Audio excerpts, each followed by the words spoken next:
Nigeria n'est plus la première puissance économique d'Afrique. Le pays le plus peuplé du continent, qui compte plus de 15 000 millionnaires, est entré en récession.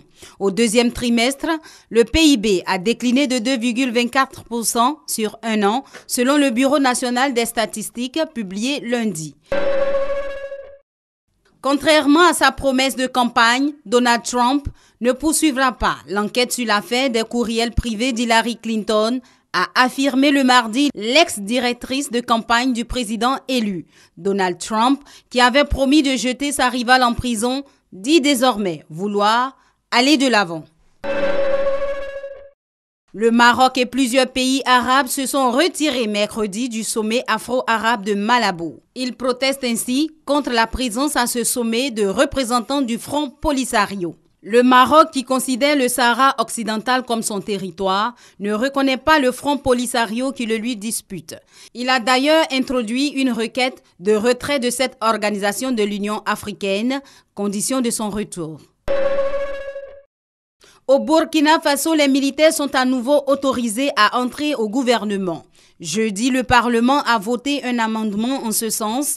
Cette possibilité leur avait été ôtée par le Conseil national de la transition mis en place après la chute de l'ex-président Blaise Compaoré. Désormais, de nombreux hauts gradés de l'armée burkinabé pourront prétendre à des postes au sein du gouvernement. Le père de la révolution cubaine, Fidel Castro, est décédé vendredi soir à La Havane à l'âge de 90 ans.